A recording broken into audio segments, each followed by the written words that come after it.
حضرت سلیمان علیہ نبی جنا علیہ السلام نے ہواؤں کو حکم دیا، ہوائیں تخت لے کر کے آگے بڑھی ہیں، جناتوں کا جو ہے جھرمٹ ہے، انسانوں کا جھرمٹ ہے، یہ قافلہ ساتھ میں چل رہا ہے۔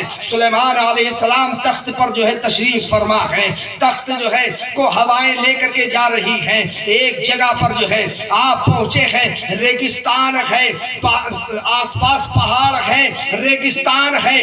آپ جب وہاں پر پہنچے، آپ نے جو ہے ہواؤں کو حکم دیا کہ یہیں پر جو ہے یہیں پر تخت کو اتار دیا جائے۔ ہواؤں نے تخت کو اتار دیا ہے۔ حضرت سلیمان علیہ السلام نے اپنی جوتیاں جو ہے اسی تخت پر اتاری اور ننگے پیر اس زمین پر اتر گئے۔ جب زمین پر اترے ہیں تو اس زمین کے جو ہے گرد و غبار کو لیا ہے، ہونٹوں سے لگایا ہے، آنکھوں سے لگایا ہے، پیشانی سے مل رہے ہیں، اس گرد و غبار کو چوم رہے ہیں۔ لوگوں نے پوچھا تھا کہ اے میرے پیغمبر سلیمان علی نبینا علیہ السلام، یہاں پر تو کوئی چیز در حقیقت نظر نہیں آ رہی ہے، آخر جو ہے اس سرزمین کو ایسی کیا جو ہے نسبت حاصل ہے جس کی بنیاد پر یہاں کی گرد و غبار کو آپ آنکھوں سے لگا رہے ہیں، آپ چوم رہے ہیں، آپ پیشانی سے لگا رہے ہیں؟ وجہ کیا ہے؟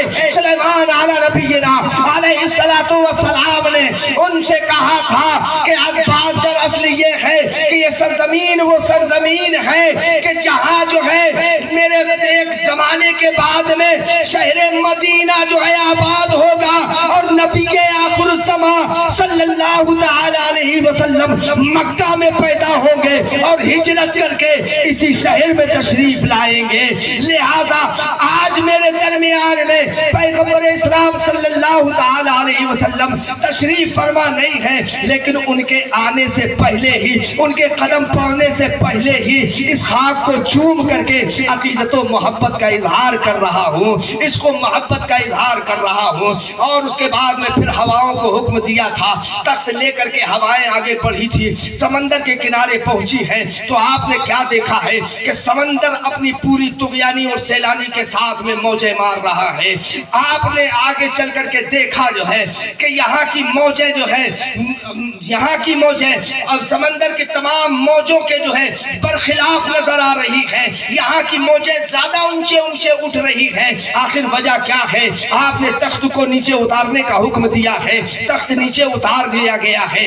آپ نے جو ہے اپنے غلام کو حکم دیا کہ سمندر میں جاؤ، پتا کرو کہ یہاں پر جو ہے یہ موجیں کیسے اٹھ رہی ہیں، اتنی بلند موجیں کیوں اٹھ رہی ہیں۔ عزیزان ملت اسلامیہ، آپ کا ایک غلام جو ہے سمندر کی سطح میں گیا تھا اور لوٹ کر کے آیا، کہا کہ حضور نیچے ایک محل ہے، جو محل سے یہ پانی ٹکراتا ہے، اسی ٹکرانے کی وجہ سے یہ اونچی اونچی لہریں اٹھ رہی ہیں۔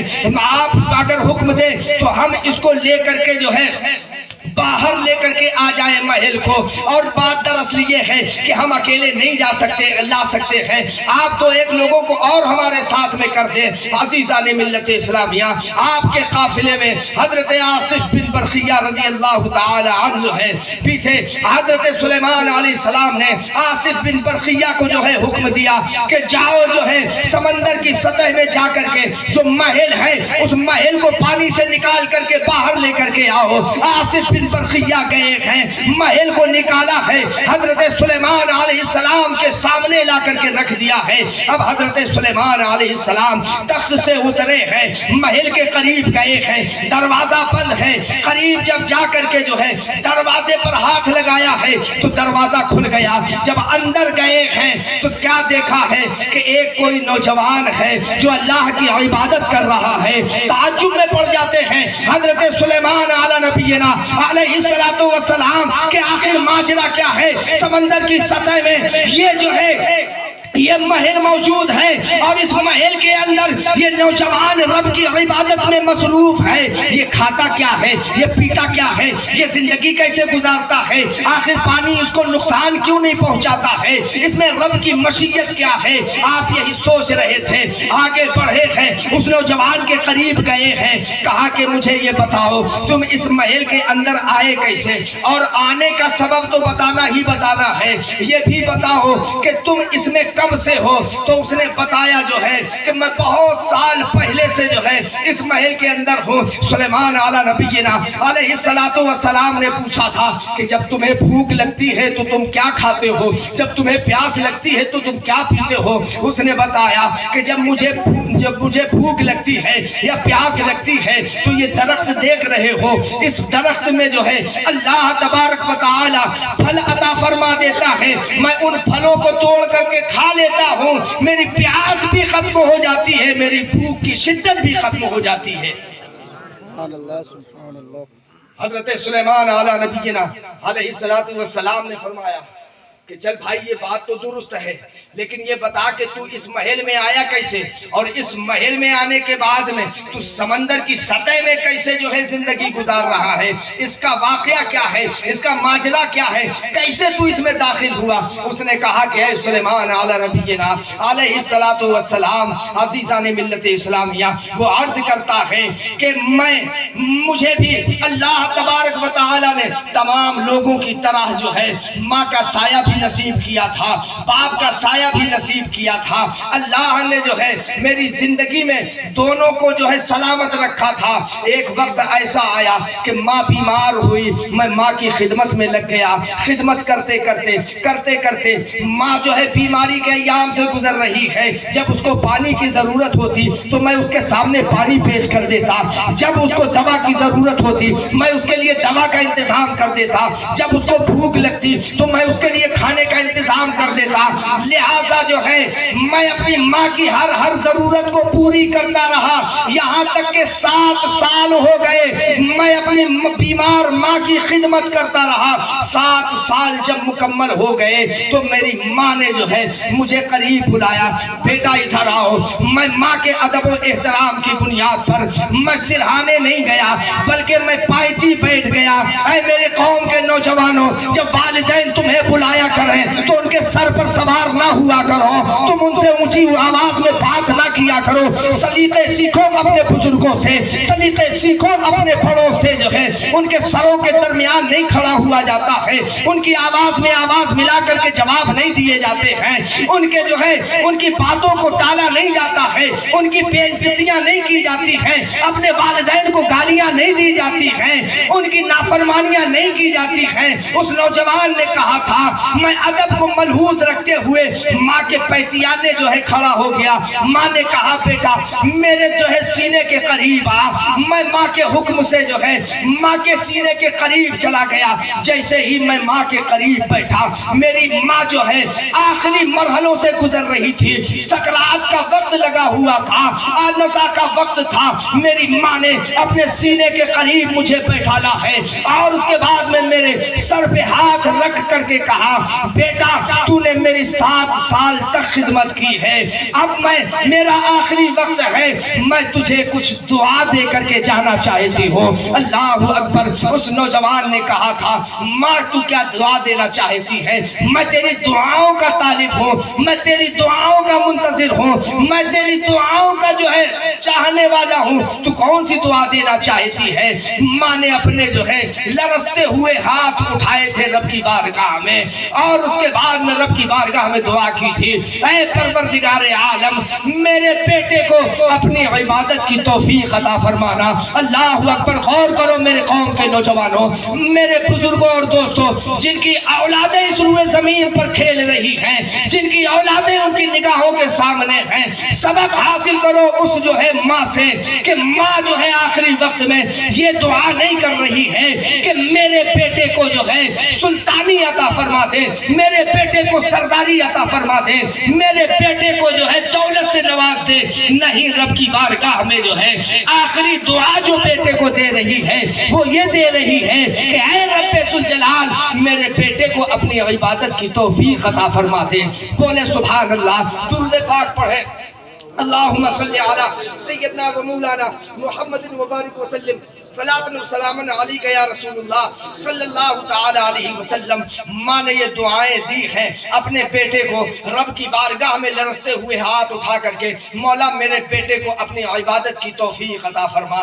عزیزان ملت اسلامیہ، ماں یہ دعا دیتے دیتے جو ہے دنیا سے کوچ کر گئی، اس کی روح پرواز کر گئی۔ وہ نوجوان کہتا ہے اے سلیمان علی نبینا علیہ الصلوۃ والسلام، میں نے اپنی ماں کے جو ہے کفن دفن کا انتظام کیا ہے، قبر کھودی ہے اور اس میں تدفین کی ہے۔ تدفین کرنے کے بعد میں ابھی تھوڑا ہی وقت گزرا تھا کہ میرے باپ کا جو ہے، میرے باپ کی طبیعت علیل ہوئی۔ میں تمام کام چھوڑ کر کے باپ کی خدمت میں لگ گیا۔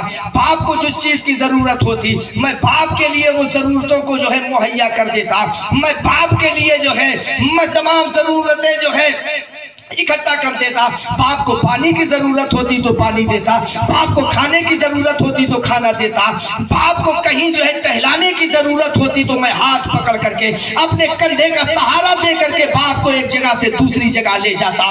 عزیزان ملت اسلامیہ، وہ نوجوان کہتا ہے کہ میں جو ہے باپ کی خدمت میں لگا رہا، باپ کی خدمت کرتا رہا۔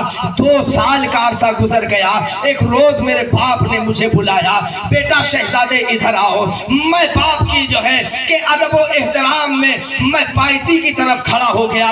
باپ نے کہا کہ بیٹا میرے قریب آؤ۔ میں جو ہے باپ کے سینے کے قریب جا کر کے جو ہے چپڑ گیا، جا کر کے وہاں بیٹھ گیا۔ باپ نے میرے سر پہ ہاتھ رکھ کر کے کہا تھا بیٹا تیری ماں نے جاتے جاتے تجھے کیا دعا دی تھی، رب کی بارگاہ میں تیرے لیے کیا دعا کی تھی۔ اللہ اکبر جو ہے غور کیجئے گا مسلمانوں۔ اس نوجوان نے کہا کہ ابا جان، جب میری ماں جو ہے کہ وصال کا وقت تھا، اس وقت میری ماں نے آخری وقت میں یہ دعا کی تھی رب کی بارگاہ میں، اے پروردگار عالم میرے بیٹے کو جو ہے اپنی عبادت کی توفیق عطا فرما۔ عزیزان ملت اسلامیہ، جیسے ہی اس بوڑھے باپ نے اتنا سنا ہے، رب کی بارگاہ میں ہاتھ اٹھا کر کے دعا کی ہے، اے پروردگار عالم میرے بیٹے کو جو ہے عبادت کی توفیق ایسی جگہ پر دینا جہاں پر شیطان بھی نہ پہنچ سکے۔ اللہ اکبر جو ہے روح جو ہے جسم سے پرواز کر گئی۔ باپ کا انتقال ہو گیا، باپ کے جنازے کو تیار کیا ہے، قبر میں اتارا ہے۔ اتارنے کے بعد ایک روز میں جو ہے اسی سمندر کے کنارے ٹہلتا ہوا آیا۔ میں نے کیا دیکھا ہے کہ سمندر میں ایک محل نظر آ رہا ہے۔ جیسے ہی محل کے اندر میں نے جو ہے قدم رکھا ہے اور دروازہ بند ہو گیا، میں اسی میں رہ گیا اور جو ہے آج تک اس روز سے لے کر کے آج تک اپنے رب کی عبادت اسی محل میں کر رہا ہوں۔ اے میرے قوم کے نوجوانوں، اے میرے بھولے بھالے سنی صحیح عقیدہ مسلمانوں، تم اپنے بچوں کو جو ہے ترقی کی دعائیں ضرور دیا کرو، لیکن دین کے پابند ہونے کی بھی دعائیں دیا کرو، نمازی ہونے کی بھی دعائیں دیا کرو، شریعت کا پابند ہونے کی بھی دعائیں دیا کرو۔ ایسا نہ ہو کہ ان کے حق میں تم دولت مانگتے رہو، تم ان کے حق میں ثروت مانگتے رہو، نہ ان کے ہاتھ دولت لگے، نہ ان کے ہاتھ دنیا لگے، نہ ان کے ہاتھ آخرت لگے۔ عزیزان ملت اسلامیہ، جب بھی تم اپنے بوڑھے ہاتھوں کو رب کی بارگاہ میں اپنی اولادوں کے لیے اٹھایا کرو تو یہ دعائیں کیا کرو کہ اے پروردگار عالم میرے بیٹے کا خاتمہ ایمان پر فرمانا اور اپنی عبادت کی توفیق عطا فرمانا۔ جب اس طرح کی دعائیں تم بچوں کو دے کر کے جاؤ گے تو پھر شیطان بھی ان کی عبادتوں میں خلل نہیں واقع کر پائے گا، خلل نہیں ڈال سکتا ہے، اس لیے کہ ماں باپ کی دعائیں بچوں کے حق میں قبول ہوا کرتی ہیں۔ اللہ تبارک و تعالی ماں باپ کی دعاؤں کو بچوں کے حق میں رد نہیں فرماتا ہے، بلکہ اللہ فرماتا ہے کہ جب بوڑھے ماں باپ اپنے بچوں کے حق میں میری بارگاہ میں لرزتے ہوئے ہاتھ اٹھا کر کے دعائیں کرتے ہیں تو مجھے حیا آتی ہے کہ میں کیسے جو ہے اس کو نہ دوں، میں کیسے اس کی دعا کو قبول نہ کروں۔ تمہاری تو شان یہ ہے کہ تم ضعیف ہو جاؤ، تمہارے بال پکنے لگے تو اللہ تبارک و تعالی تم سے حیا کھانے لگے۔ اللہ فرمائے کہ ہمیں سفید بال والوں سے حیا آتی ہے۔ میرے قوم کے نوجوانوں، یہ داڑھی جو ہے نا، اس کو نور کیوں کہا گیا ہے؟ نور اسی وجہ سے کہا گیا ہے کہ جب قبر میں کسی داڑھی والے کو اتارا جائے گا تو اللہ تبارک و تعالی اسی داڑھی کے ذریعے سے نور کی شعاعیں پیدا کرے گا۔ اگر تم چاہتے ہو کہ تمہاری قبروں میں اندھیرا رہے تو جاؤ جنگل روڈ روزانہ صبح شام استورے چلواؤ جا کر کے، اور اگر تم چاہتے ہو کہ ہماری قبریں روشن رہیں، ہماری قبروں میں نور کی کرنیں پھوٹیں، تو پھر نبی کے ارشاد پر عمل کر کے اپنے جو ہے نورانی چہرے کو مصطفیٰ کی سنت سے سجا کر کے داڑھی کو بڑھا کر کے دنیا کو بتا دو کہ ہم مصطفیٰ کے وفادار ہیں، ہم مصطفیٰ کے دیوانے ہیں۔ جب تک ایسا نہیں کرو گے، یہودی اور نصارہ والی صورتیں بنائے رہو گے، تم کیا سمجھتے ہو کہ تمہارے چہروں پر داڑھیاں نہیں ہیں تو تم بہت خوبصورت لگتے ہو، بہت اچھے لگتے ہو؟ نہیں، جو چہرہ اللہ و رسول کو اچھا نہ لگے وہ کسی دنیا والے کو اچھا نہیں لگ سکتا ہے۔ تمہیں خوش کرنے کے لیے کوئی بھی کہے کہ ہمارا بیٹا بہت خوبصورت ہے، ہمارا بھائی بہت اچھا لگ رہا ہے، لیکن جس چہرے کو اللہ و رسول پسند نہ کرے وہ چہرہ خوبصورت ہو ہی نہیں سکتا ہے۔ اور اللہ اور رسول نے جو چہرے پسند کیے ہیں وہ داڑھی والے چہرے پسند کیے ہیں۔ تم یہ خام خیالی میں رہتے ہو نا کہ جب شادی ہو جائے گی تو جو ہے داڑھی رکھائیں گے،